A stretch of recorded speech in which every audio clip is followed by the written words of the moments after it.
Dear student, स्वागत है आपका पावरफुल मोटिवेशन यूट्यूब चैनल पर। कैसे हो आप लोग? उम्मीद करता हूँ स्वस्थ होंगे।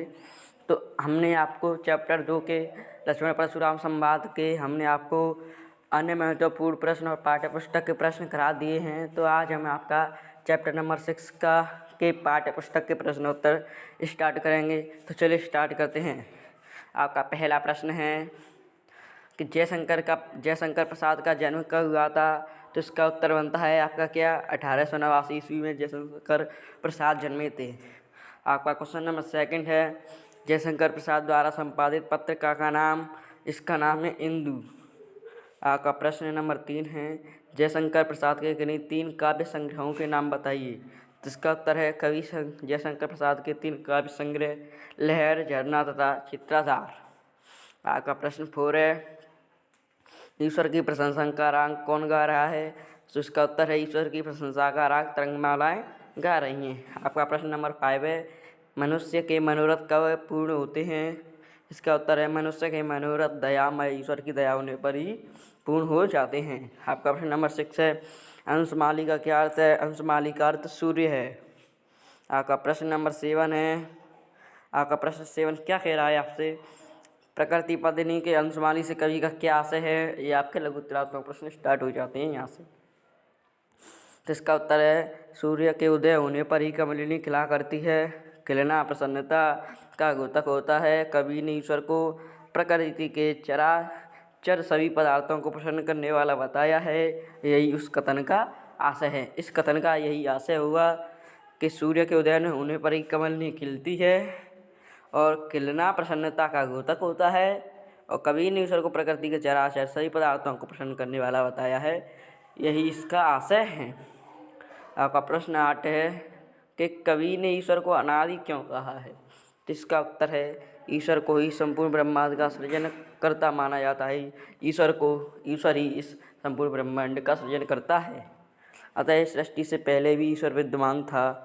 इसी कारण कवि ने ईश्वर को अनादि करता जिसका प्रारंभ या उपस्थिति किसी को नहीं ज्ञात हो ऐसा बताया है। आपका प्रश्न नंबर 9 है कि यामिनी में अनूठा पता कौन बता रही है?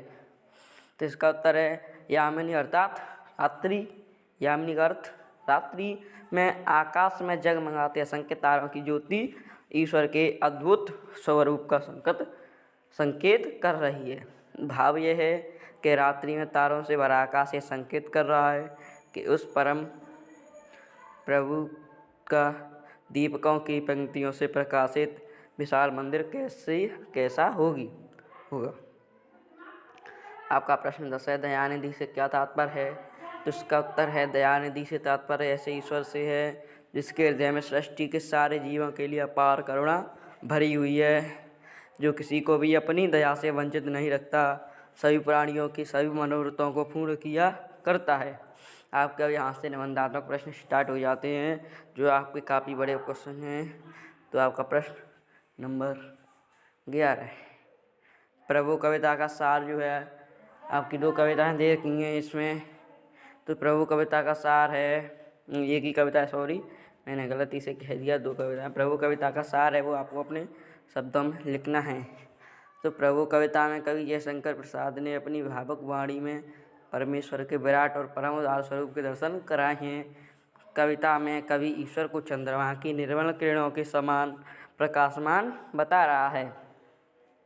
सारी सृष्टि उसी की मनोहारिणी लीला है।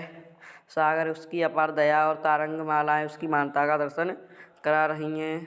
कवि ने उसकी मुस्कान चांदनी जैसी और हंसी की ध्वनि को नदियों की कल कल ध्वनि के समान बताया है। आकाश में रात को दमकते असंख्य तारे उस ईश्वर के रात में दीपों से जगमगाते विशाल मंदिर का आभास करा रहे हैं। कवि ने ईश्वर को संपूर्ण प्रकृति को आनंद बनाने वाला और संपूर्ण सृष्टि का संचक बताया है।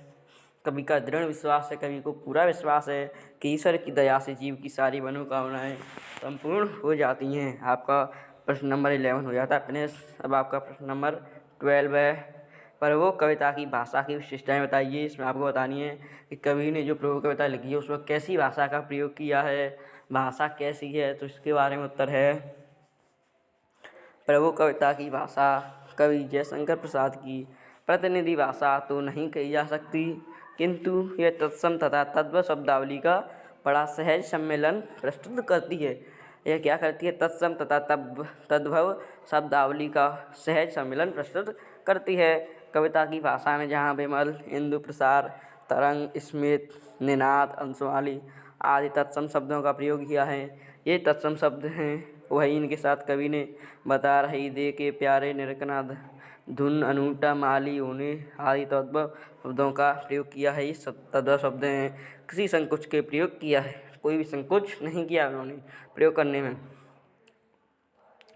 आपका प्रश्न नंबर भाषा में सहज प्रवाह और गांभीर्य है। कवि ने अपने मनोभावों के प्रकाशन के लिए लोकगान जैसे शैली अपनाकर भाषा के प्रवाह को गति प्रदान की है। भाषा में जिसे देखना हो, दीपमाला जैसे वाक्य को समझ पाने में सामान्य पाठक के व्याकरण के ज्ञान की परीक्षा ले रहे हैं, वे क्रियो हिंदी के पुराने स्वरूप का स्मरण करती है। संक्षेप में प्रभु कविता की भाषा कुछ अलग ही छटा लिए हुए है। इस भाषा से प्रसाद जी की हर प्रकार की भाषा के प्रयोग में दक्षता भी प्रमाणित हो रही है। अब आपके प्रश्न है 13वां। आपके 13वें प्रश्न में पूछ रहा है कि निम्नलिखित पंक्तियों की सप्रसंग व्याख्या कीजिए। तो हम आपको इस चैप्टर की सभी प्रभु कविता की सप्रसंग व्याख्या शायद अलग अलग वीडियो में कराएंगे। तो आपको आज के वीडियो में हम इसके पाठ्य पुस्तक के ऑनली प्रश्न उत्तर देखें और व्याख्या हम आपको सप्रसंग सहित व्याख्या हम आपको अगली वीडियो में कराएंगे।